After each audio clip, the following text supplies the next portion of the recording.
Kita natin yung early game damage na mayroon ang Bruno. Ano ang magiging sagot nila dito? Paano nila pipigilan yung pangbulusok ng early game Bruno? Okay.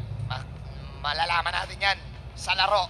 Kasi itong game na to ay sobrang importante para sa side ng Phoenix Army. Meanwhile, for RSG, it will amplify yung kanilang points sa standing. At kung makuha nila ang 2-0, uuwi sila ng malupit at pwedeng mag-celebrate sila with a nice food trip. Siyempre, kakain din si Coach Panda. Tama, Sabi niya, tama. Let's eat na kasi. Ito, speaking of let's eat, hindi siya connected though, pero dito sa Wilderness Blessing, para sa ating dalawang koponan. So for the side of TNC, ang gumamit is si Bentings. Para naman dito sa side ng RSG, it is Aqua. Yeah. So expected natin na yung dalawang players na nabanggit natin yung mostly iikot. So more on vision lang ang gagawin dito ni Light doon sa may jungle area. Yeah. So si Aqua yung pupunta sa ibang lanes, si Light yung susundan niya lang kung nasan yung jungler ng kalaban. Oo, si Bentix dito, bukod sa naka-wilderness blessing siya, naka-agility pa, so takbuhan, tapos Mabilis nakakuha talaga. ng charge. So mabilis talaga Fast kung tumakbo fast. to. Oo. Fast ng dalawa. Isipin mo meron ka ng dalawang sapatos, tapos pagsamahin mo pa. Oo nga, no, apat to. Apat na shoes sapatos. yan. Oo nga. Apat na shoes. Pwede Grabe. pala yun. So, ibig sabihin for TNC, since ang strength nga nila is early game, Oo. mas gusto na i-capitalize Aray. yun since they also have Aray ko. lakas sa Aray. kanilang lineup. Aray ko. Sakit. Medyo makati talaga yung mga bola-bola na yan. Alam mo, parang wala namang ni-nerve sa Bruno. Parang Oo. Parang hindi Ganon. naman. Ang aga rin nilang napauwi si Heso eh. So talagang napaplatuhan kagad early game or early stage pa lang. Oo. Inangalahati na kagad yung energy shield dun eh. Uy, tinan mo yung ginagawa ni Light. Ninanakaw niya yung ano. Ginugulo. Nanakaw niya na yung Lito. Nanakaw, hindi niya nanakaw. Buti na lang hindi niya Oo. nanakaw yung Lizard. Oo, kung nagkataon ay talagang madedelay na rin dito si King Kong. Yun yung difference ngayon in terms of yung gustong gawing play ng mga post fives naman Oo. ng both teams natin. So, kinagandahan na actually, okay, parang mauuna pa nga mag-level 4 yata si Light pag if ever maklear niya yung dalawang minion dito sa may middle lane as compared to Bentings. Oo. So, expected na unang magkakaroon ng setup play from RSG and level 4 na nga si Light. Sinimula ni Irad ang turtle at hinihila niya na. Nandito si Hesu at level 3. Level 3? Wala pang level 4. Mag-aabang lang muna. Magko-call ba dito ang TNC ng Go? Wala ata. Wala. Libreng pagong Ooh. sa RSG Philippines. Okay, a bit of delay on very, very crucial talaga. Okay. Oh! Ang bigat nung mason. Grabe!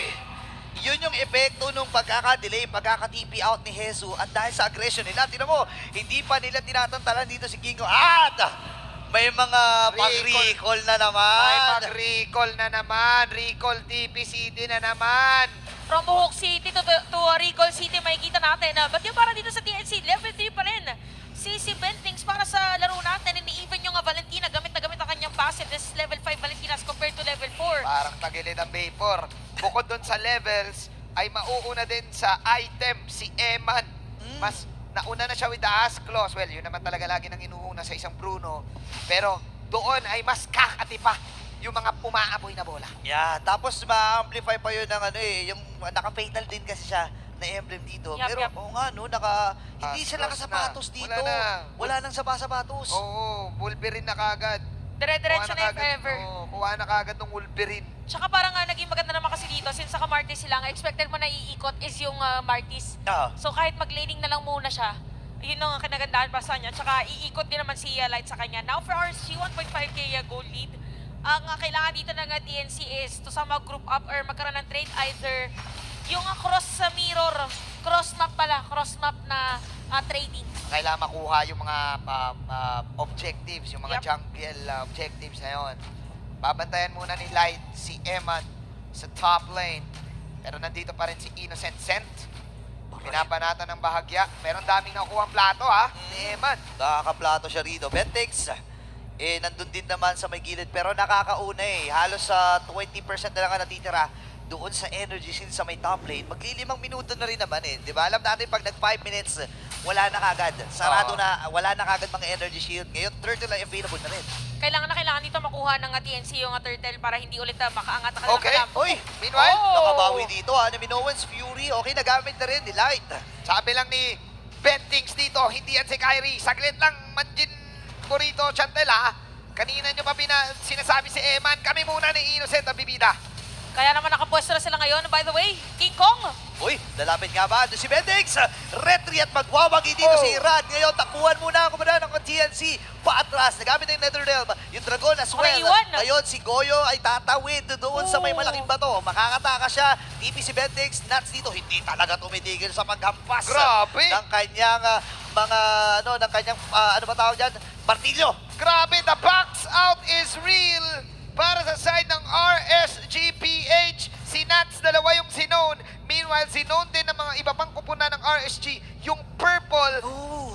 ni King Kong sa Oh. laban na to. Saka nung moment na yun, yung naging movement din ni Goy papunta rin sa purple. So parang hinabol na rin siya ng RSG. Tapos sakto naman Uy, nagfa-farm. meron pala. Oo, meron pala na pala si King Kong. So why not? Kaya naman lumabang ngayon, 2.3k gold lead. At sa may top lane natin, medyo mahirap talaga yung match-up na usual Terisla. Terisla, oo. Pag-umpisa nakita din natin yan yesterday. Sa mga matches. Meron na ditong pag-switch na ginawa ang RSG. Lumipat na si Eman. Nakuha pa siya ng bahagyang XP Wagons sa bottom lane. Kaya goods na goods ang buhay ni Eman. Lamang siya ng bahagyang XP. Meanwhile, Aray yun ko. pa. Na decimation dito ni Irad. King Kong, mabilis ding re-responde pero wala na siyang naabutan. Bangkay na ni Goyo ang inaabot doon. Wala Naku pa po. kami sa may bottom pero nasa ay magtatagumpay doon sa may top sa pagbasag. Take note guys na si Eman meron ng Berserker's Fury para sa game na to. So plus 25% crit chance yung Iron Legs na sinasabi natin. Ultra Iron Legs na. Sakit nun. Oo. Ayun na. Grabe naman, napakatapang naman ni Irad doon. Oo. Pero nandun naman din si Light. Available din yung Sakit flicker po. niya so pwede siyang umabot. Wow. At Irad again at ang buong kupunan ng RSG makakabasag din naman sa ibaba. Clean tower take for RSG. Gugo pa ba si Aqua? Poking Bendings. Bye! At rumiricall na din. Grabe. Rumiricall na din ang kuya mo. Ako lang nasa damage ngayon in terms of burst damage yung side ng TNC. Aray ko po, grabe yung ginagawa Ang nila sakit. dito. Pinaghahampas ng maso ng isang Teresla. Aha. Ayaw na nilang bigyan ayaw nilang palaruin dito si Kiko nga ngayon. Nagamit na rin yung Minow Spirit ni Rad. Makakuha ng third nila ating game ngayon. Atrasan ang kupunan ng TNC. Habang si Bendix. Bendix makakaset up dun sa likuran. Petrify na gamit din. Jesus dito. Lalabas na yung Okay, Dragon. okay. Susuruhin niya dito si Nats. Layuan, si Lights at si Aqua. Pero sabi nila, antayin natin bumaba. Ito na yung pagbaba niya. And yung Netherrealm nagamit din. Pero bitin yung damage. Netherrealm as well. Doon kay Goyo. Pero may nakakalimutan sila sa ibaba. Naku! Nandun si Eman at bumabasag lamang. Iradi makakapatay din ng isa. Heso ang kanyang mapupuntirya. Nabawian pa ng RSG. Susubok si King Kong sa top lane. Pero basag din ang tower sa baba. RSG will take those trades. Sabay may libre pang orange buff. Grabe naman, kaya naman mas lumalaki lamang ngayon ng RSG. A bit early or parang unnecessary yung paggamit kanina ng Netherrealm doon sa may mid. Kaya naman naging maganda pa yun sa RSG at wala na silang pang depensa pa nung dumating na si Iran. Wow! Okay. Grabe! Recall party! Oh, the land of Dawn Lights. Kung may Makati Lights, Pasay Lights, eto. The land of Dawn dawn lights. Okay. Sige na nga, Chantel. Thank you. We Ah. support. We Ah. support. Tama. Nakautsu. Magkakampi tayo rito. Oo.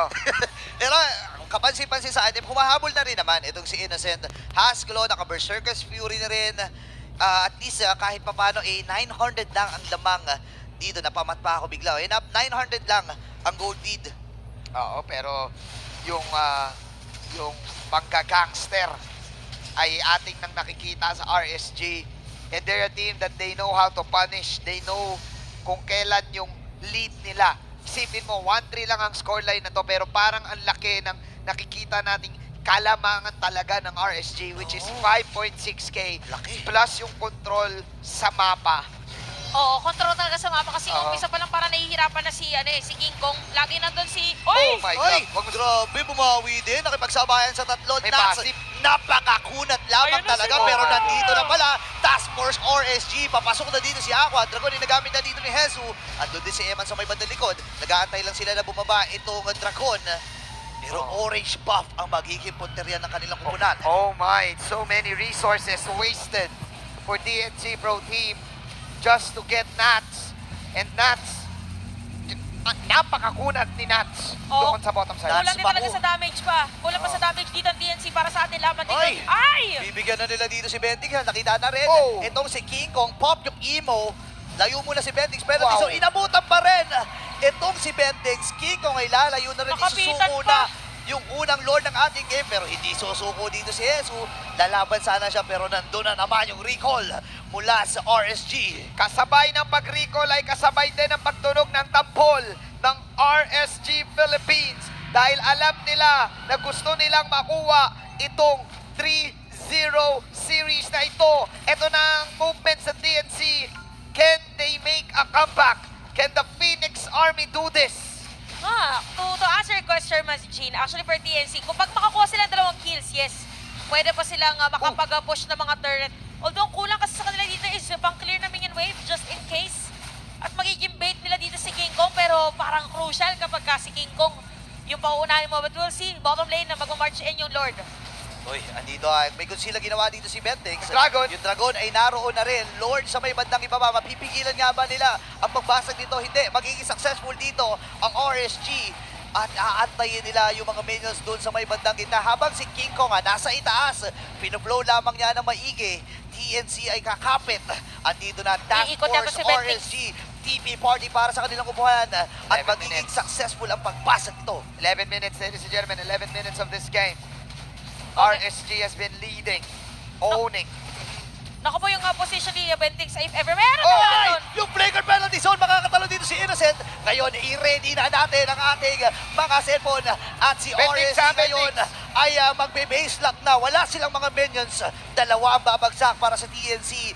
Goyo at ang buong kupunan ng Phoenix Army ay kakapit na rin. Eman, ang sakit na ng mga normal hits. Kahabol pa dito si Eman. Kompleto pa ang kupunan dito ng RSG. Powerlock. Ngayon si Bentix ay nasa likod. Pwede siyang sumetap dito. Bentix! At mahuhuli nga ba niya? Uy, Pero napigilan! sakto yung stop.